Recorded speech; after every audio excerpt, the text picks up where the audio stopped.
Hey guys, and welcome back to another Valorant video. In this one, we got something quite interesting actually. I'm going to be telling you guys how to climb the ranked ladder as fast as possible within episode 3. Now, of course, you can't be looking at me and I can't just be looking at you and say, yeah, I'm Radiant. I'm the source, dude. Just trust me, bro. Nah, that ain't it. However, I have a huge Discord with tons of Radiants and Immortals, so I just utilized the Discord. I went into the Radiant Immortal chat and I asked them, what are the biggest mistakes people make? What are the best things people can improve on to make sure they climb the ranks? And the insight was amazing. A ton of amazing tips and tricks that I'm sure some of you may already have heard of, but some I'm sure you have not. And I'm going to be going in order from what they said is the least important to the most important, categorizing them in 3 different sections. And you're going to be surprised what the number one thing was agreed on. Like the number one rule to climb the ranks, you're going to be super surprised what it is. But yeah, let's get straight into it. So the third and kind of quote least important category, but of course is still important to touch on, is understanding the sites. So taking, retaking, everything to do with a site and how to play the objective in Valorant. The first mistake they see way too much is people either being too scared to push sight, or they just push with their heads down, ignoring everything in their sight, and absolutely destroy the team by getting picked off without much thought process. This is an amazing point that I know I see in my games, and I'm 100% sure you guys have seen in yours. They said this affects a lot of the ranks, even up to Diamond, so I'm not surprised it was one of the first things they were talking about. Now, some of the points they gave for this, as well as a full example we created together, was baiting out util and rotating based off of your enemy's patterns, deny the sound, as the denial of sound is the denial of information to help keep your enemies guessing, create space for your team, especially you guys as you guys as duelists. You need to learn to create space for your team, and then you gotta communicate. They're not saying some LCS pro crazy communication, just communicate the basics so you'll be able to cooperate with your team on just literally just a basic level. So for an example, you try to push onto A site. Enemies deploy a ton of utility as they hear you. You can first deny information by canceling sound altogether. Everyone starts walking as a team. Then decide if you're going to rotate or push after the util is depleted. You can make this choice based off of studying early rounds. Do the enemies rotate fast or often? Once you've committed, make sure to communicate that plan. So for example, you notice the enemies barely ever rotate fast, then have the Jett dash in. Even if she's 412 and dies, it doesn't matter. If she dashes in and creates space, it lets you guys as the team follow up, trade with her, and clear sight with a numbers advantage, as you know their rotation is quite slow. Some other great tips that honestly surprised me. One, once you pushed onto site, you don't have to plant instantly. Now, of course, don't be that person who forgets they have the spike. You got the spike, make sure you're aware of it. But just because you guys cleared site instantly doesn't mean like right off the bat you gotta plant. Make sure the whole site is secure. Check all the corners. Make sure no one's gonna peek and kill the spike planter for no reason. You gotta take it cautiously even once you're rushed onto site. Another thing is retaking. What if it's the flip side? I gave you guys the attackers example, but if it's the defenders, you know, people often get so scared to retake a site and end up losing to the bomb timer. Make sure you remember you're on a clock. You guys gotta think fast and I guess say it once more, communicate.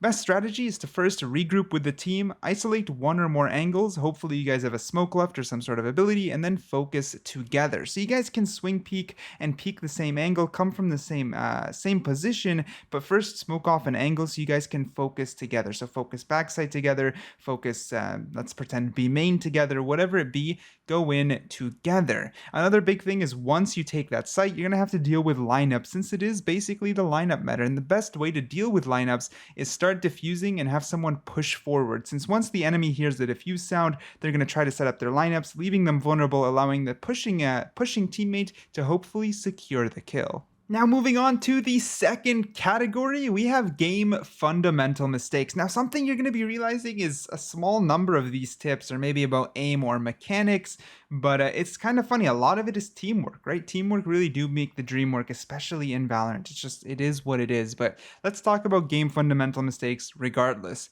The number one mistake, peeking early and dying, and I am a culprit to this one big time. I like peeking the early angles, trying to take gunfights. I just find it fun, but peeking early for no apparent risk, especially on defense, actually mainly on defense, is pretty much useless. And even if you're on attack, don't peek for no reason. Make sure you guys have a game plan, right? There's no point on attack to just peek on your own die with no one ready to trade you, and there's no point to being on the defender side and not defending. Let them come to you. That's a big one. That's like actually a huge one. The next one is player advantage. Don't overextend if you have a numbers advantage, and that's another big one I see often. If it's a 3 versus 2 or a 4 versus 2, take advantage of your numbers. Stay as a group, right? As a pack, as Sky likes to say it. Stay together. Make sure to be playing the objective properly. Don't just flesh out of nowhere when it's a 4 versus 2 and then lose for no reason. Another big thing is only understanding one agent. If you're a one trick, it's not that that's exactly a bad thing. A lot of Radiants and Immortals are one tricks, but you should probably be playing other agents at least a little bit to understand their fundamentals. If you don't play that agent, you don't respect how much they bring to the table. So even if you're playing ranked and you don't want to play Sky, you're not a Sky player, go into unrated, play a couple Sky matches so you understand her weaknesses and her strengths. It's a huge, huge point that they like to bring up. This point that they really like to preface was honestly amazing. Aiming is not the only important thing, and kills don't win you Valorant. There's a clear objective, and you can bottom frag but make a huge impact simply due to the knowledge and execution of game sense. With that being said, aiming is still important. Don't always insta-crouch, don't commit to a spray, make sure to tap, please work on your crosshair placement. That's all basic stuff though, right? That's not what this video is about. I want to bring you Radiant Immortal knowledge that is unique, and a big one is understanding the game itself. Make sure to communicate, make sure to give your team callouts, use your util, study your util. You could be a 3 and 10 Viper, but win the game just because you know your lineups and you create so much pressure on the bomb post plant, right? You can be amazing by setting up the perfect smokes.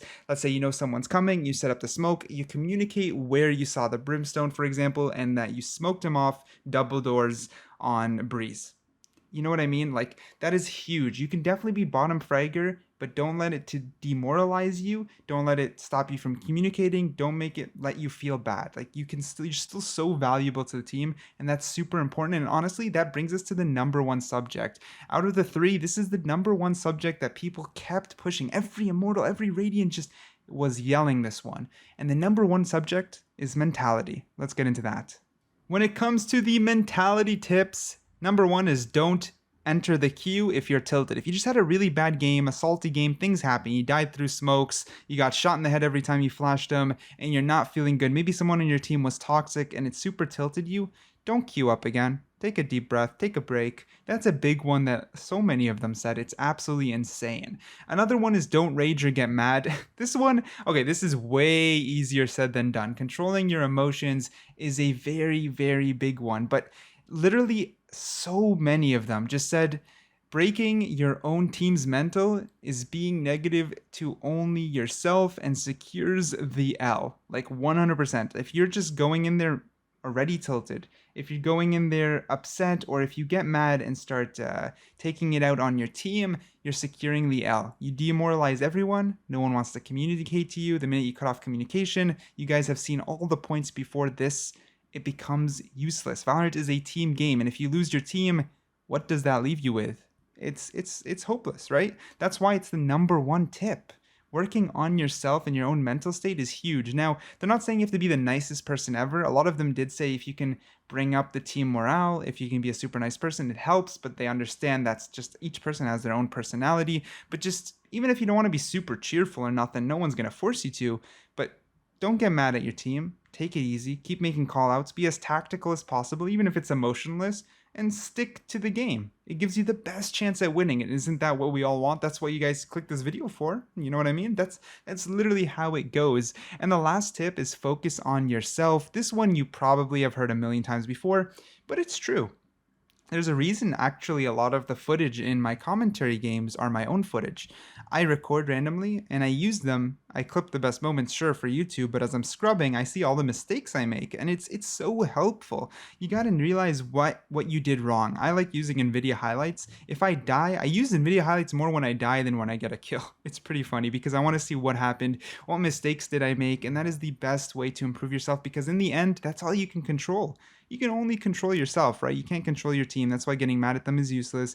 All you can do is control yourself, focus on yourself, learn as many agents as possible, understand everyone's strength and weaknesses, understand your enemy's patterns, how they play, understand how to counter different things, right? Counter the lineup meta that I know I hate, learn to deal with certain things that just suck in the game. You know what I mean? Like, sure, there's Peeker's advantage. We can complain about it all we want, or we can take advantage of the advantage that's already in the game, right?